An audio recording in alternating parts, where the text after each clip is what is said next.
It's Bourbon Heritage Month, which, if you don't know much about bourbon, is a huge deal here in Louisville and Kentucky in general. We have festivals, we have releases, we have everything, which really got me thinking. We have been doing this channel for 2 years plus now. We've got hundreds, 150, 200 videos. I don't know. I haven't checked lately. But what we have done, which is a lot of the YouTubers, whiskey tubers, people who have been in it for a while have done, we have neglected the entry level bourbon drinker.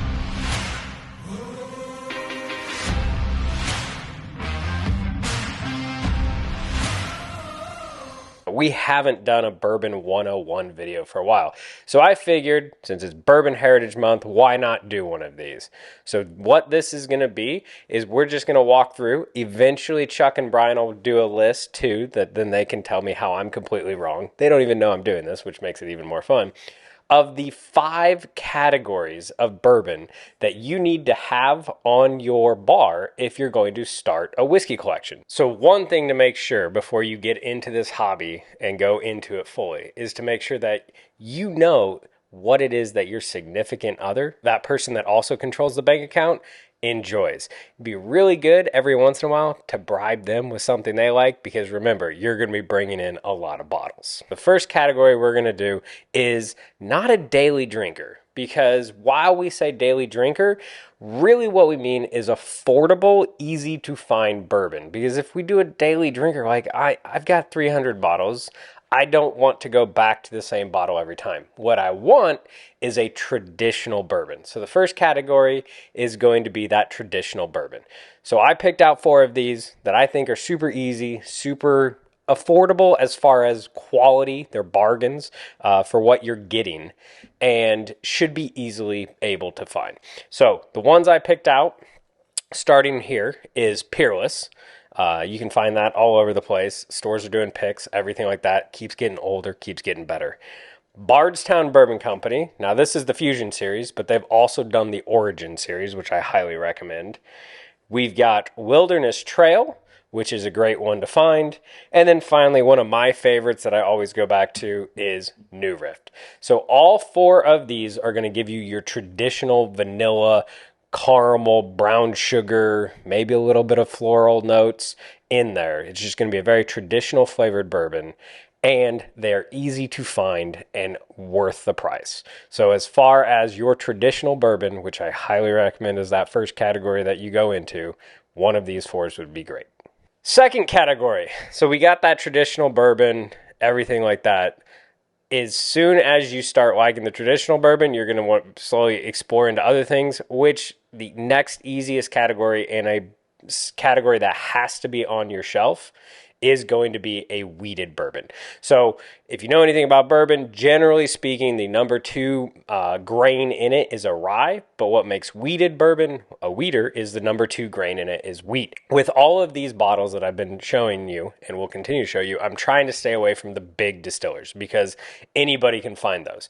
Unfortunately, when it comes to wheated, there is one kind of major distiller that you just have to bring in because it's that good, and that is Maker's Mark. Some other bottles you can find that are readily available, and I highly recommend also, is Green River, and they've got a wheated lineup, nice and cheap and very good. Rebel Yell and Rebel Cask Strength out of Lux Row. Finally, this is a new one, and I am enjoying it very much and will continue to find more, is out of Missouri, and that is Ben Holiday. So if you wanted a wheated bourbon, which again, I think is that number 2 category you have to have on your shelf when you're starting, I would highly recommend one of these very easily affordable and available bottles. All right, so this next category used to be something that was frowned upon, looked down on, but they are doing some amazing things now that you have to have one of these type of bourbons on your shelf. And that is somebody that is a non-producing distiller. So it means what they're doing is they're getting other people's product, generally blending it, and then putting it under their own label, and sharing it with the public. So I highly recommend one of these because you can get some really good stuff.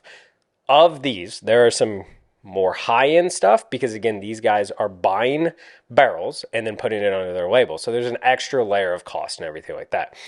but you can get some amazing, amazing bourbon for some good money.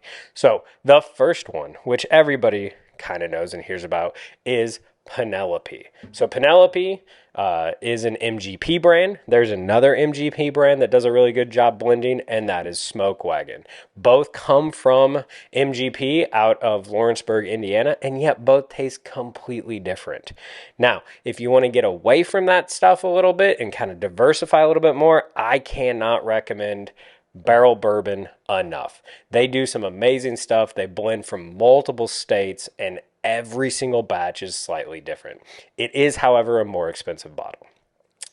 If you're really getting into bourbon a lot, chances are you've heard of these guys, and that is Bourbon Pursuit, an amazing podcast where I learned a lot of my information when I was getting into it, and they've started doing their own lineup too, and they have started doing some amazing stuff. So I highly recommend Pursuit United.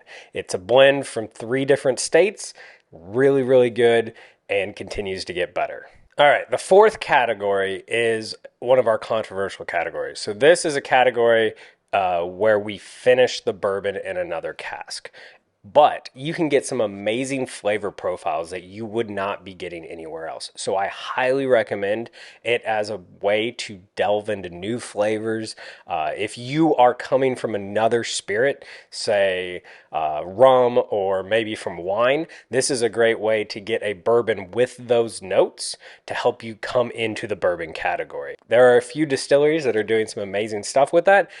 Again, this is one of those that some of those can be pretty expensive, so you kind of have to watch where you are in the budget. You don't want to drop $130 on one and then not enjoy it. So kind of be careful when you go into this category.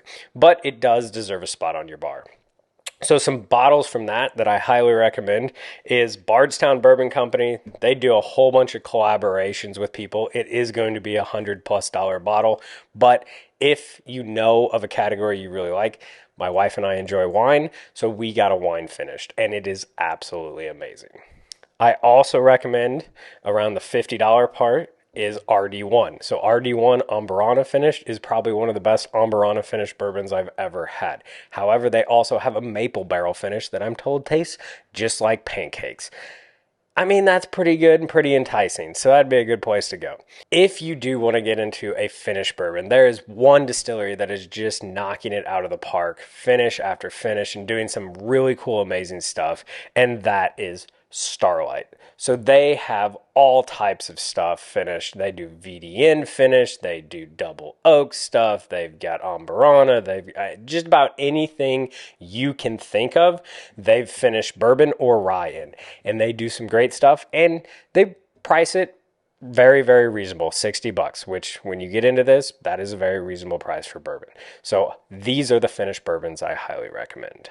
All right, the fifth and final category is the curveball, but if you're going to get into the bourbon category, eventually you're going to head this way, so you might as well just bite the bullet and get one of these bottles on your shelf from the beginning, and that is a rye whiskey.